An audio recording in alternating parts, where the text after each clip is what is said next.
மீண்டும் சர்ச்சையில் சிக்கிய பரிதாபங்கள் கோபி சுதாகர். 62,000 EB பில் கட்டிய மனக்குமரலில் யூடியூபர் விஜய் சித்து. தொடர்ந்து மின்வெட்டு, இப்பொழுது மின் கட்டண உயர்வு. இன்னும் என்னென்ன பார்க்க போகிறது தமிழகம்? தொடர்ந்து தெரிஞ்சுக்கலாம் வாங்க.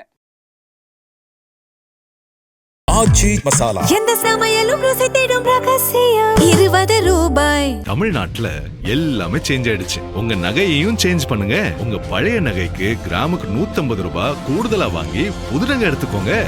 அதே கம்மி சேதாரம் தான் உங்க லலிதால மட்டும்தான். தமிழுக்கும் தமிழ் மக்களுக்கும் வணக்கம். அதாவது இந்த வீடியோ ஆரம்பிக்கிறதுக்கு முன்னாடி ஒரு விஷயம் நான் தெளிவா சொல்லிடுறேன். என்ன அப்படின்னா, யாரையுமே அவங்களுடைய பேசுற விஷயத்தையோ இல்ல அவங்களோட உருவத்தையோ கேலி செஞ்சு பேசுறது ரொம்பவே தவறான விஷயம். நம்மளை பொறுத்த வரைக்கும் அது ஒரு காமெடியான விஷயம். ஆனா அவங்களுக்கும் அவங்கள சுத்தி இருக்கிறவங்களுக்குமே அது ரொம்பவே கஷ்டமா இருக்கும். ஸோ அது சம்பந்தமாக தான் இந்த வீடியோ. ஸோ என்ன விஷயம்னு பாத்தீங்கன்னா, பரிதாபங்கள் கோபி சுதாகர் அவர்கள் போட்ட ஒரு வீடியோ இன்னைக்கு சமூக வலைதளங்கள்ல ஒரு பேசும் பொருளா இருக்கு. என்னன்னு நான் தெளிவா சொல்றேன். ஜூலை 18ஆம் தேதி விளாத்திக்குளம் MLA மார்க்கண்டேயன் மேடை பேச்சுல பேசின ஒரு விஷயம் சர்ச்சையா மாறி அவர் மேல ஒரு வழக்கு வந்துச்சு. என்ன அப்படின்னா, CM விஜய் அவர்கள் ஒரு விஷயம் சொல்லியிருந்தார் இல்லையா? என்ன அப்படின்னா, அமைச்சர்களை சட்டசபையில வச்சு பூட்டிடணும் அப்படின்னு CM விஜய் சொன்னதை எதிர்த்து பேசியிருந்தாரு. அதனால அவர் மேல வழக்கு பதிவிடப்பட்டது. சோ அதை தொடர்ந்து அவருடைய மகன் திரு அக்ஷய் இருக்காரு இல்லையா, அவர் பிரஸ்ல பேசியிருந்தாரு. எங்க அப்பா விளாத்திக்குளம் மக்களுக்காக நிறைய நல்ல விஷயங்களை செஞ்சிருக்காரு. சோ அவரை இந்த மாதிரி அவர் மேல வழக்கு பதிவிடுறது ரொம்பவே கஷ்டமா இருக்குன்னு அவருடைய கஷ்டத்தை பதிவிட்டு இருந்தாரு. சோ அதுல சோசியல் மீடியால அவர் பேசுற பாணியை கலாய்ச்சி நிறைய பேர் சோசியல் மீடியால வீடியோ பண்ணியிருந்தாங்க. சோ அது தொடர்ந்து நம்ம பார்த்துட்டு இருந்தோம். சோ அதை தொடர்ந்து பரிதாபங்கள் யூடியூப் சேனல் இருக்கு இல்லையா, அதுல வேற கோபி சுதாகர் அவர்கள் தொடர்ந்து நாட்டில் நடக்கிற ஒரு முக்கியமான நிகழ்வுகள், இந்த ஆடி மாசம் தொடங்கி எலெக்ஷன் தொடங்கி இந்த மாதிரி பல விஷயங்களை காமெடியா நமக்கு புரியிற மோட்டிவ்ல வீடியோஸ் போடுவாங்க. ஸோ அவங்க இந்த விஷயத்தை கலாய்ச்சி, இந்த ஆடி மாச பாவங்கள்னு ரீசெண்டா அவங்க போட்ட வீடியோல அந்த அக்ஷய் பேசின விஷயத்தை கலாய்ச்சி அவருடைய பாணியிலே பேசி ஒரு வீடியோ பதிவிட்டு இருந்தாங்க. அதை பல பேர் காமெடியா பேசியிருந்தாங்க. ஆனா திமுகவை சார்ந்த பல பேர் இந்த விஷயத்தை கண்டிச்சிருக்காங்க. என்ன அப்படின்னா, அவருடைய தந்தை இல்லாத ஒரு மனக்குறையை அவர் பிரஸ்ல சொல்றப்போ நீங்க அதை காமெடியா பதிவிடுறது ரொம்பவே ஒரு அருவருக்கத்தக்க விஷயமா இருக்கு.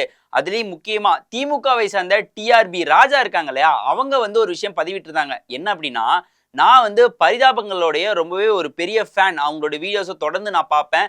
ஆனா இந்த ஒரு விஷயம் எனக்கு ரொம்பவே ஒரு அருவருப்பத்தக்க விஷயமா இருக்கு. ஒருத்தருடைய மனக்குமரலையும் அவரோட வேதனையும் கலாய்ச்சி போடுறது ரொம்பவே தவறான ஒரு விஷயம் அப்படின்னு அவருடைய சமூக வலைத்தளம் பக்கத்துல பதிவிட்டு இருந்தாரு. அதை தொடர்ந்து பரிதாபங்கள் சேனல் அவங்க தரப்புல இருந்து ரிப்ளை தெரிவிச்சிருக்காங்க. அவங்க ஒரு அறிக்கையை வெளியிட்டு இருக்காங்க. என்ன அப்படின்னா, பரிதாபங்கள் சேனல் என்னைக்குமே யாரையுமே கஷ்டப்படுத்துற மாதிரி வீடியோஸ் நாங்க பதிவிட மாட்டோம்.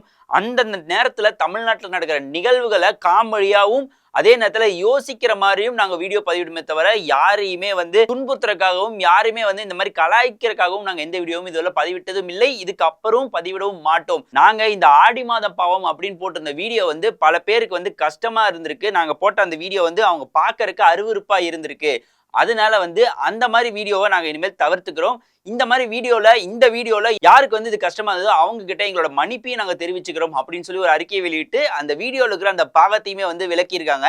இந்த விஷயம் இப்ப சமூக வலைத்தளங்கள்ல ரொம்பவே ஒரு பரபரப்பான விஷயமா போயிட்டு இருக்கு. அதையும் தாண்டி தமிழ்நாட்டில் கிட்டத்தட்ட ஒரு 3 மாதமா முக்கியமான ஒரு விஷயம் எல்லாருமே பேசிட்டு இருக்காங்க. என்ன அப்படின்னா, இந்த மின்வெட்டு. நாமளுமே இந்த மின்வெட்டை பத்தின கிட்டத்தட்ட ஒரு நிறைய வீடியோஸ் போஸ்ட் பண்ணியிருக்கோம் தொடர்ந்து. ஆனா இது நிகழ்ந்துட்டே தான் இருக்கு. அது சம்பந்தமா முன்னாள் முதலமைச்சர் MK ஸ்டாலின் அவர்கள் இருக்காங்க இல்லையா, அவங்க ஒரு விஷயம் ஷேர் பண்ணியிருக்காங்க. புதிய தலைமுறையில ஒரு போஸ்ட் போட்டிருந்தாங்க. என்ன அப்படின்னா, தமிழ்நாட்டில் கிட்டத்தட்ட 3,70,000 குடும்பம் இந்த மின் கட்டணம் உயர்வா வந்திருக்கு எங்களுக்கு இந்த மாதம் அப்படின்னு சொல்லி கம்ப்ளைண்ட் பண்ணியிருக்காங்க.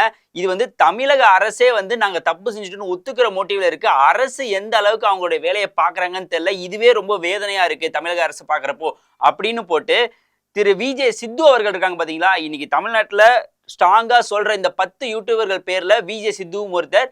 இவர் இப்ப ரீசெண்டா போட்டிருந்த ஒரு வீடியோல என்ன சொல்லியிருந்தாரு அப்படின்னா, நாங்க இந்த மாசம் 62,000 ரூபாய் கரண்ட் பில் கட்டியிருக்கோம் அப்படின்னு ஒரு காமெடியான மோட்டிவ்ல போட்டிருந்தாரு. என்னவாக இருந்தாலும் கரண்ட் பில் இவ்வளோ வருதா, இவ்வளோ ஆயிடுச்சா அப்படின்னு இன்னைக்கு சமூக வலைத்தளங்கள்ல அதுமே பல பேர் பேசிட்டு இருக்காங்க. ஏன்னா ஒருத்தர் எவ்வளோ பெருசா இருந்தாலும் ஒரு சின்ன ஆஃபீஸ்க்கு 10,000 முதல் ஒரு 30,000 வரை வரதான் பேசிக்கா எல்லாரும் சொல்றாங்க. ஆனா 62,000ங்கிறது ரொம்பவே பெரிதான ஒரு அமௌண்ட். இவ்வளவு எப்படி வந்துச்சு அப்படின்னு சொல்லி பல பேர் அதையுமே பேசும் பொருளா ஆக்கி பேசிட்டு இருக்காங்க. ஆனா மு.க. ஸ்டாலின் அவர்கள் என்ன பதிவிட்டு இருந்தாங்க அப்படின்னா 3,70,000 குடும்பம் பாதிக்கப்பட்டிருக்கு, அதே மாதிரி அவரும் பாதிக்கப்பட்டிருக்காருங்கிறத அந்த வீடியோவை இணைச்சு அந்த போஸ்ட் வந்து அவருடைய சமூக வலைதள பக்கங்கள்ல வந்து போஸ்ட் ஆயிருக்கு. என்னவாக இருந்தாலும் இந்த வீடியோ மூலியமா நான் சொல்லிக்கிறது என்ன அப்படின்னா, யாரையுமே உருவக்கேலி செய்யறது ரொம்பவே வந்து ஒரு மோசமான விஷயம். அதை நீங்க செஞ்சுட்டு இருந்தாலுமே தவிர்த்துக்கங்க. நானும் செய்யக்கூடாது, நீங்களும் செய்யக்கூடாது.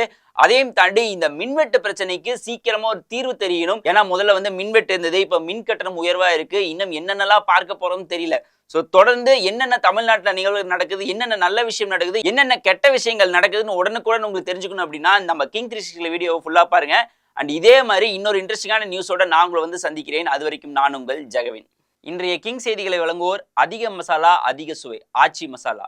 உங்கள் பழைய தங்க நகைகளுக்கு எக்ஸ்சேஞ்சில் அதிக விலைக்கு உங்கள் லலிதாவில் மட்டும். ஆடி ஆஃபர், 1 கோடி ரூபாய் வரை பரிசுகள் வெல்ல ஒரு வாய்ப்பு பூர்விகாவில். ஆச்சி மசாலா. எந்த சமையலும் ருசி தேடும் ரகசியம் 20 ரூபாய். தமிழ்நாட்டுல எல்லாமே சேஞ்ச் ஆயிடுச்சு. உங்க நகையையும் சேஞ்ச் பண்ணுங்க. உங்க பழைய நகைக்கு கிராமுக்கு 150 ரூபாய் கூடுதலா வாங்கி புது நகை எடுத்துக்கோங்க. அதே கம்மி சேதாரம் தான் உங்க லலிதால மட்டும்தான்.